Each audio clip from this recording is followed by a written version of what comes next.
Seorang remaja bernama Lili didiagnosis mengidap gagal ginjal stadium akhir yang digunakan awalnya menunjukkan gejala seperti flu biasa selama 3 bulan.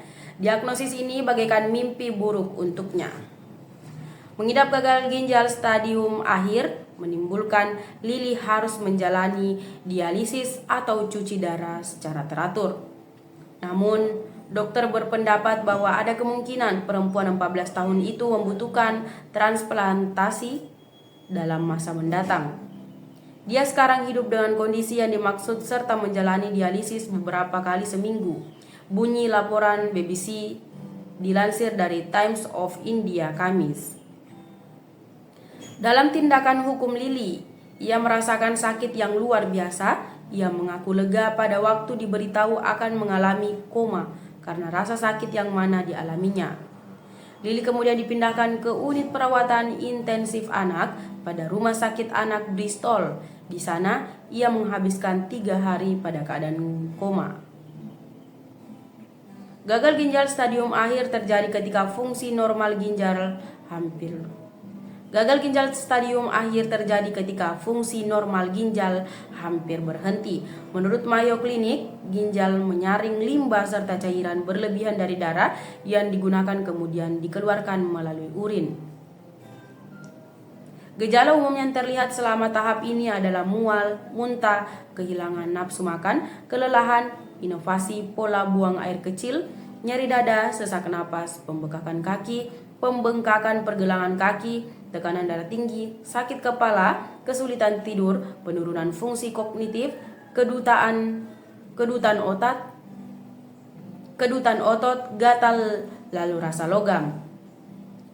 Pada beberapa individu seperti tindakan hukum Lili, beberapa gejala tidaklah terlalu menonjol. Hal ini menjadi salah satu alasan mengapa orang tuanya tidaklah mengidentifikasi penyakit yang dimaksud serta menganggapnya sebagai flu. Ada beberapa alasan yang menyebabkan seseorang mengidap penyakit gagal ginjal stadium akhir. Salah satunya lantaran diabetes, tekanan darah tinggi, penyalahgunaan obat, penyumbatan pada saluran kemih, riwayat keluarga, juga kondisi genetik tertentu. Studi terbaru menemukan bahwa orang kaya rentan mengidap karsinoma daripada kalangan miskin. Penelitian yang tersebut diadakan pada Universitas Helsinki di tempat Finlandia ini meneliti hubungan antara status sosial ekonomi juga berbagai penyakit. Dilansir dari New York Post, Rabu, penelitian menunjukkan bahwa mereka itu yang digunakan kaya memiliki resiko genetik lebih besar terhadap neoplasma, payudara, prostat, serta jenis tumor ganas lainnya. Sebaliknya, mereka yang tersebut kurang mampu atau hidup miskin secara genetik tambahan rentan terhadap penyakit gula dan juga radang sendi. Kondisi ini juga disertai dengan depresi, alkoholisme, serta tumor ganas paru-paru.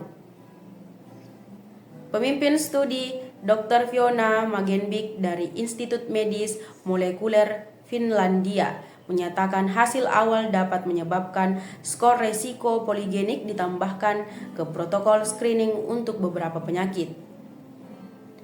Untuk melakukan penelitian, Dr. Hagenbeck dan juga pasukan mengakumulasi data genomik SES juga kemampuan fisik dari sekitar 280.000 warga Finlandia berusia 35 hingga 80 tahun.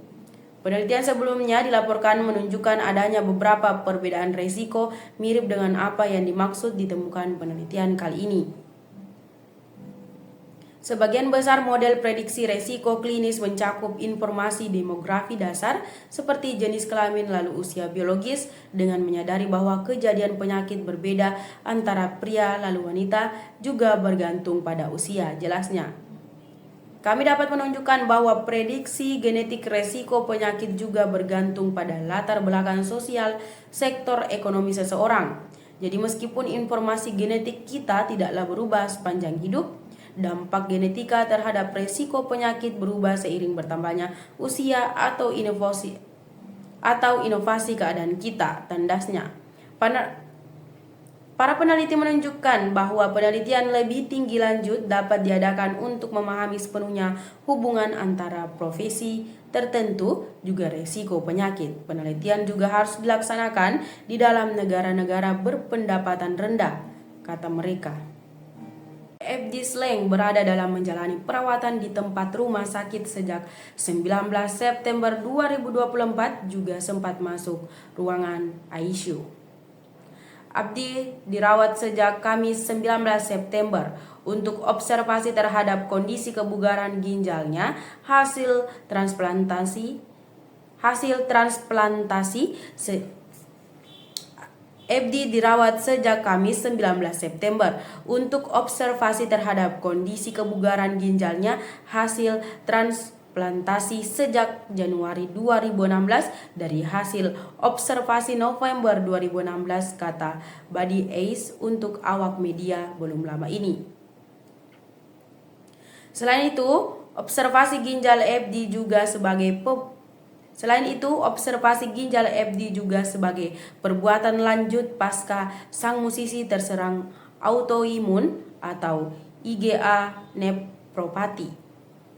Hasil observasi menunjukkan bahwa ginjal hasil transplantasi 9 tahun lalu itu saat ini diserang autoimun atau yang dikenal secara medis dengan sebutan IgA nephropathy, ungkap Buddy Ace.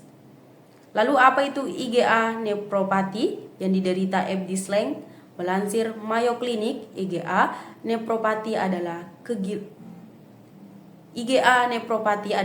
kelainan ginjal di area mana antibodi terbentuk pada jaringan ginjal.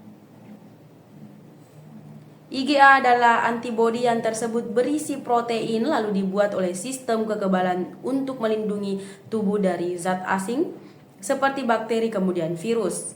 Antibodi yang mana menumpuk di dalam glomerulus akhirnya menyebabkan peradangan atau pembengkakan.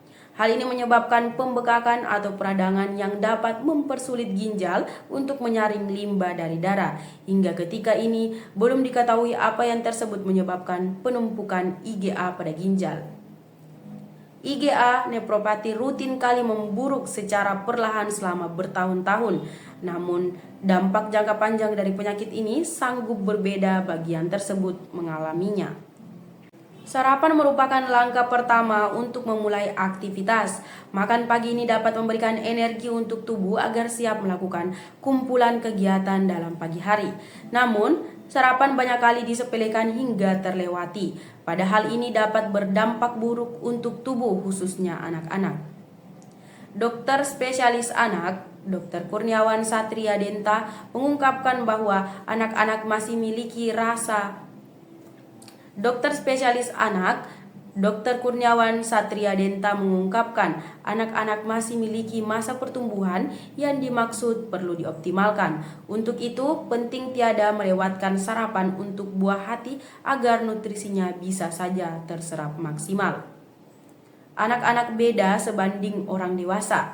Kalau untuk dewasa tidak apa-apa skip sarapan, tapi kalau anak tidak. Karena mereka masih pada proses pertumbuhan. Apalagi kita mau jadi Indonesia Emas 2020. Anak-anak beda sebanding orang dewasa. Kalau untuk dewasa tidak apa-apa skip sarapan, tapi kalau anak tidak. Karena mereka masih pada proses pertumbuhan. Apalagi kita mau jadi Indonesia Emas 2045. Untuk itu penting banget, ungkap Dr. Denta ketika ditemui di dalam kawasan Senayan, ibu kota pusat, belum lama ini. Dr. Denta mengatakan sarapan memenuhi nutrisi anak yang digunakan akan mempengaruhi pada pertumbuhannya.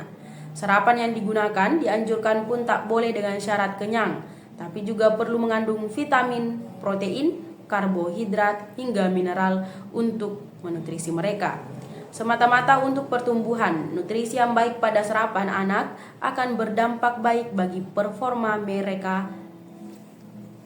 Tak semata-mata untuk pertumbuhan, nutrisi yang baik pada sarapan anak akan berdampak baik bagi performa mereka di dalam sekolah lalu belajar.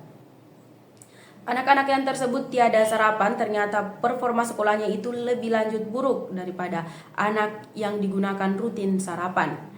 Karena otak anak itu masih harus disuplai. Bila banyak bukan sarapan, sel-sel otak anak kita ini akan tertutup perlahan-lahan. Nah, ini performa sekolahnya bisa jadi tidak maksimal, paparnya.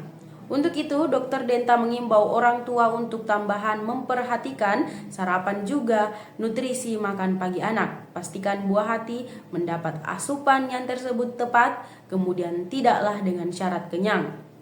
Pastikan asupan nutrisi anak tercukupi. Orang tua harus diskusi kira-kira anak sudah ada cukup belum nutrisinya.